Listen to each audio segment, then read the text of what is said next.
Val limped her way through London's streets. They'd become very familiar to her since she moved here from nowhere, Wyoming. No one noticed her, not even with the bruises or the scrapes on her face. No one noticed the blood dripping from her injured leg. Her long black overcoat hid the majority of her injuries, but nothing could hide the trail of blood she was leaving behind. Nothing but indifference anyway. Though she limped, she did not falter in her purposeful stride. She found keeping up a brisk pace in the city helped maintain her anonymity. The sunlight, what little penetrated the clouds and smog, was slipping fast. Val didn't mind normally. She did her best work after dark, but right now, she needed a safe place. She was hurt and needed to recharge her batteries and assess the damage. Her destination was as gray and dingy as the city sky. Mitten's Diner was a place most people slipped past. The rundown building, falling neon lights, and discolored sign implied bad atmosphere, bad food, and bad service, and the implications were generally right. Still, Mitten's held a special place in Val's heart. She'd grown used to eating their bad food, drinking in the bad atmosphere, and the service, it wasn't really all that bad. She stopped outside, just long enough to take in the comforting feeling of being safe. The building was among one of the oldest in the city, built with wards against most of the bad elements found throughout the world. When she first arrived in London, she sought out the specific building because of some advice she received on her flight from the United States. The man who sat next to her on the plane gave her the address. He suggested it would be a safe place to look for housing as well as work. When she initially approached the building, she felt safe and protected. The feeling alone drove her to take the gentleman's advice. She applied for a waitress job as well as an acquired flat above the business. She'd only lived in the building for a few days before she began snooping. She found wards carved into the stones from the foundation all the way to the roof of the building. They were so masterfully cut they looked as if they were decorative stones or only tool marks from the original crafting of the stone. Val only worked as a waitress for about a month before she established her own business of helping others research and ward off the supernatural. Most of her jobs were low-level, consisting of disgruntled ghosts she needed to dispel. Every now and again, she'd be called in for something else. She'd had the pleasure of helping one woman cancel out the curse of a coven she'd angered. That one was tricky, but taught her a lot in the way of witches. Because of her chosen profession, this building was one of the safest in London for her and her lifestyle. She prayed gentrification wouldn't be coming to this neighborhood anytime soon. As soon as Val crossed the threshold, her tension eased a bit. She took her usual seat in the back of the diner. Even though Val felt safe in the building, she still liked to keep her back to the wall and watch people pass by through the tinted windows. After all, she'd left a nice trail of blood for whatever might be tracking her. Sue, the night waitress, immediately brought over a steaming cup of coffee and went back to the counter without a word. Val cupped the mug with both hands and brought it to her face to breathe in the heavenly aroma. She only managed a few sips of the brew before she returned with a stack of pancakes, heaped with butter, and a little tin of cara filled with maple syrup. Val didn't waste any time drenching the cakes with syrup and shoving huge bites into her mouth. "Want to talk about it, hon?" Sue asked. "Can't," Val said through a mouthful of pancake. Someone always asked her what she'd been up to when she came into the diner all messed up, but Val never confided in them. She figured they might actually believe her, but she wasn't ready to take that risk. This city held enough people with delusions. She didn't want anyone to put her on that list. But this time, Val wasn't just holding back. She truly couldn't remember. She only had brief flashes of memory littering her mind. Sue nodded and walked away to refill the cups of the two other customers who sat at the counter. Val watched the crowd outside as they paraded past her window. The passing bodies were starting to thin out, and none of them seemed to take notice of the blood trail she'd so generously left behind. She didn't know if she preferred it that way or if she'd rather see her attacker. She'd woken up on a grave inside Highgate Cemetery with no recollection of how she'd gotten there. It was a tourist trap and not a good place to go hunting. She was so out of sorts when she awoke, she didn't even think to look at the gravesite she'd been resting on.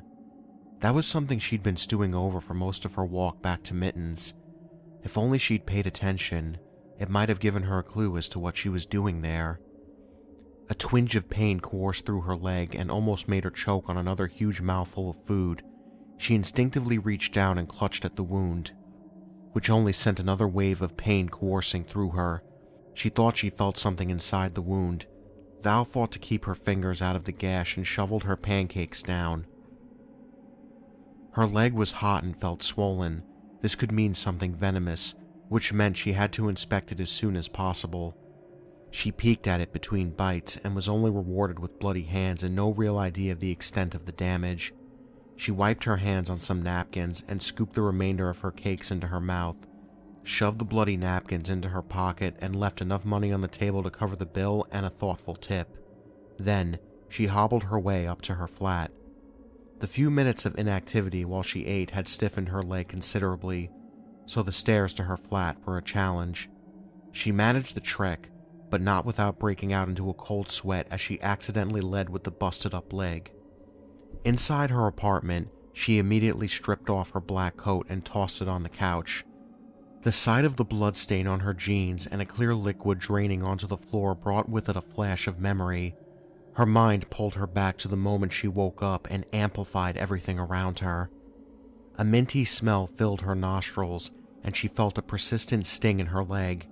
Val opened her eyes and took in the vegetation and then the tombstones. She sat up quickly and inspected her leg. There was a small gash in her jeans that was outlined in blood. Off to her left, she heard a loud rustling but was too groggy to see what was hurrying away. Instead, her mind went to the more immediate sensation of pain. She prodded at the gash, and a hot, clear liquid oozed out of her leg and onto her pants. Her senses were still dull, but she knew she had to get home. Val snapped back to the present and tried to pull off her jeans. It was no use. The leg had swollen to fill her pants so completely they were tighter than a wet swimsuit. Hobbling into her kitchen, she dug around in her drawers until slippery fingers closed around scissors. Starting at the waistband, she cut down her pants until she neared the gash.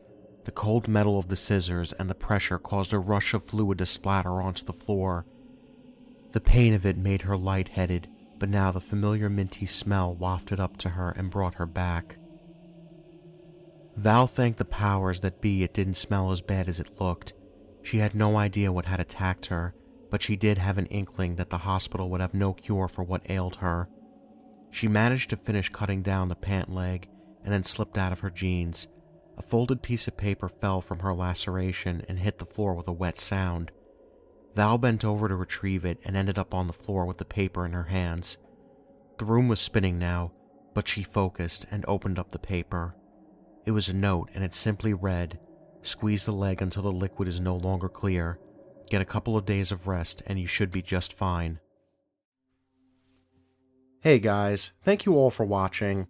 I want to give a big thank you to the creator of the website Forge Fiction for pretty much helping me get back into the narrating game and for letting me narrate Chapter 1 of True Darkness. So a big thank you to you, man. And if you guys really liked this story so far, you could find the book in the description below of the website on Amazon.com, or you could find it on the website Forge Fiction. So again, man, thank you so much for reaching out to me and letting me narrate Chapter 1. And for pretty much helping me get back into the narrating game. So seriously, man, thank you, and thank you so much for the amazing thumbnail that you left on this video. Okay, so I just want to answer some of your comments down below from my first video that I uploaded from being back. I just want you guys to know that I'm okay, I'm fine, everything's alright, work is still good, still working at the same place. School is going good too and everything. I don't want to give excuses as to the reason why I took a hiatus and all this kind of stuff. And for that, guys, I'm sorry if maybe I'm not that active on social media or I don't update you guys on what's going on with my life. To me, I feel like if I'm not, if I'm like, saying stuff on YouTube and whatnot, or like, maybe like pitching in and whatnot, I feel like, if I'm not uploading a video, I feel like I'm not giving you guys anything pretty much. So that's why I'm kind of silent for too long. And any excuses I give, I don't like giving excuses often as to why I've been away for so long. So that's mainly the reason. But in the future, I'll try and update you guys a little bit more as to what's going on and what I plan on doing. As far as that goes, though, but, you know, again, I'm fine. So thank you all for caring so much, though. Just looking at the comments and the videos and whatnot, I was like, oh, thank you guys. So seriously, thank you all so much for caring and for, you know, worrying about me and everything. Again, don't worry, I'm fine. Now, I know I just gave Forge Fiction a big shout out, but I actually want to give 2 channels a shout out. Now, I don't normally do this too often, but I feel like I have to here just because I've known one of the channels for a really long time. And actually, if you guys don't know this, I actually started out on YouTube as a movie reviewer. That channel is long since dead, so you're not going to be able to find it anywhere. But the one channel that reached out to me the first time to help me out with my movie review channel was the YouTube channel Drumdums. Drumdums is a horror movie focused channel. He does other reviews too and whatnot, but mainly he's in the realm of horror a little bit. And since this is a horror channel, I would like you guys to go check him out, let him know that I sent you and whatnot. And if you guys can, check out his Halloween video. He did a Halloween review, but then he did another Halloween movie review that really goes in depth and whatnot. And let me tell you what, I love watching that video. It's awesome. It honestly gave me a newfound appreciation for horror. Just because, in terms of horror movies, I'm not exactly a person that watches horror movies on a daily basis, shockingly enough. It actually takes a lot to scare me, and really watching Drumdum's channel, he's really opened up my mind a lot more to horror movies and everything, so if you're listening to this right now, man, thank you. And the other YouTube channel I want to give a shout out to, I don't personally know this man, per se, or person I should say, I don't personally know this man. I don't personally know him, but I have been watching his channel for a really long time. And that channel is Cody Leach. Cody Leach is another horror-focused movie review channel. He does video game reviews too. He does other, reviews too. He's not just tied down to horror. But at the same token, though, it's almost the same thing with Drumdums, though. I found a new appreciation for horror just watching his channel. And the one thing that I like about his movie reviews is that it's not like a quick 5-minute review. He actually goes pretty in-depth with his opinion and the cons and the positives of the movie. So if anything, guys, check him out. Let him know that I sent you. And another thing I want to talk to you guys about is, now, I understand that maybe I haven't been as active as I've been in the past, 2 years, or 3 years, really. But I was actually thinking about maybe doing a Patreon. I want to try and be a little bit more active on this YouTube channel and whatnot, and really just get back into it. So I was wondering if you guys would liken the idea to a Patreon. I mean, I'm going to put a poll up on YouTube when I'm done uploading this video.